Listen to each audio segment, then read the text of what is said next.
Hi viewers, page maker మొదటి పాఠానికి స్వాగతం.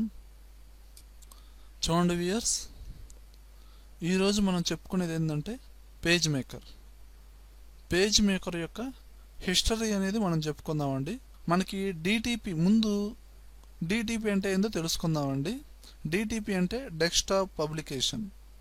మనకి డిటిపి అనగానే చాలా ప్రోగ్రామ్స్ ఉంటాయండి, Photoshop, page maker, coral draw అని. కానీ ఫస్ట్ డెస్క్టాప్ పబ్లికేషన్ ప్రోగ్రామ్ ఏంటంటే ఈ పేజ్ మేకర్ అండి. First history of page maker యొక్క హిస్టరీ అనేది చెప్పుకుందామండి. అసలు ఈ పేజ్ మేకర్ని ఫస్ట్ క్రియేట్ చేసింది ఎవరంటే అల్డస్ అనే వ్యక్తి అండి. ఈ అల్డస్ అనే వ్యక్తి ఫస్ట్ క్రియేట్ చేశాడండి. ఎప్పుడంటే దీని వర్షన్స్ వైజ్గా చూసుకుంటే 1985లో ఫస్ట్ వర్షన్ రిలీజ్ చేశాడండి. అండ్ నెక్స్ట్ 1986లో 1.2 వర్షన్ రిలీజ్ చేశాడు. అండ్ నెక్స్ట్ 1987లో 2.0 వర్షను, 1988లో 3.0 వర్షన్, అండ్ 90లో 4.0, అండ్ 93లో 5.0 వర్షన్. ఈ విధంగా వర్షన్స్ రిలీజ్ చేసుకుంటూ వచ్చారండి. మరి ఈ వర్షన్స్ రిలీజ్ చేసింది ఎవరండి? అల్డస్ అండి. అందువల్ల ఆ పేజ్ మేకర్ని ఏమంటారంటే అల్డస్ పేజ్ మేకర్ అనే అన్నారండి. ఓకేనండి. అండ్ నెక్స్ట్ చూడండి, మరి 1994లో ఏం జరిగిందంటే ఈ అల్డస్ అనే వ్యక్తి దగ్గర అడోబ్ కంపెనీ వాళ్ళు ఈ పేజ్ మేకర్ని పర్చేజ్ చేశారు. పర్చేజ్ చేసి డెవలప్ కూడా చేశారు. డెవలప్ చేసి ఏం చేశారు, 1995లో 6.0 వర్షన్ రిలీజ్ చేశారు. ఏ నేమ్తో అండి? అడోబ్ పేజ్ మేకర్ అనే నేమ్తో. అప్పటి నుంచి దాన్ని అడోబ్ పేజ్ మేకర్ అని పిలవడం జరుగుతుందండి. ఓకేనా. అల్డస్ కనిపెట్టినప్పుడు పేజ్ మేకర్ అనేది ఏదో సాదాసీదాగా ఉండేదండి.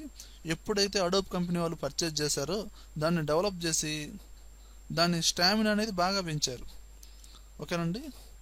ఆ తర్వాత 1996లో 6.5 వర్షన్ కూడా రిలీజ్ చేశారండి.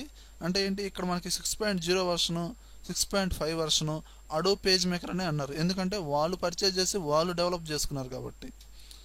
అండ్ ఫైనల్గా చూడండి, జూలై 2001లో అడోబ్ పేజ్ మేకర్ 7.0 వర్షన్ వచ్చిందండి. ప్రజెంట్ ఇప్పుడు కూడా ప్రతి చోట ఇదే వాడుతున్నారు. ఎందుకంటే 2001 తర్వాత అంటే అడోబ్ పేజ్ మేకర్ 7.0 వర్షన్ తర్వాత ఇంకా ఏ వర్షన్ రిలీజ్ అవ్వలేదండి. ఇప్పుడు కూడా ఇదే వాడుతున్నారు. ప్రజెంట్ నార్మల్గా అయితే అడోబ్ పేజ్ మేకర్ CS2 అని అనుకుంటున్నారు, కాదు అది ఇంకా మార్కెట్లోకి రిలీజ్ అవ్వాల.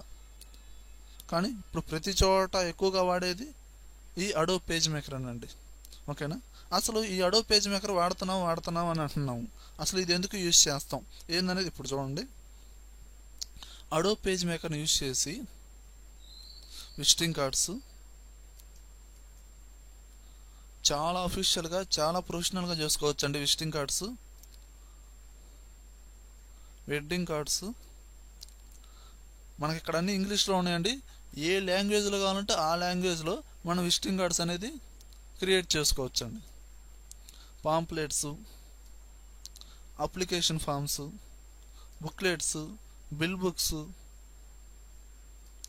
ఇలానే చూసుకుంటే మనకి books, news papers, news letters, magazines, brochures, ఇలా ప్రతిదీ మనం ప్రింటింగ్ ఇచ్చే ప్రతి ప్రోడక్ట్ అంటే ప్రతి థింగ్ మనం పేజ్ మేకర్లో క్రియేట్ చేసిందేనండి. ఓకే వ్యూయర్స్, నెక్స్ట్ వీడియోలో మనం ఏం చెప్పుకుందామంటే పేజ్ మేకర్ యొక్క యూజర్ ఇంటర్ఫేస్ గురించి చెప్పుకుందామండి. అసలు ఈ పేజ్ మేకర్ని ఎలా ఓపెన్ చేయాలి, అసలు ఆ డిస్ప్లే ఆప్షన్స్ మొత్తాన్ని ఏమంటారు ఏందనేది మనం నెక్స్ట్ వీడియోలో చెప్పుకుందాం. ఓకే ఫ్రెండ్స్, వ్యూయర్స్, నా వీడియో కనుక నచ్చినట్లయితే లైక్ బటన్ ప్రెస్ చేయండి. యూట్యూబ్ ఛానల్ని సబ్స్క్రైబ్ చేయండి. ఫేస్బుక్లోను, గూగుల్+లోను, ట్విట్టర్లోను నా వీడియోని షేర్ చేయండి. Thank you very much.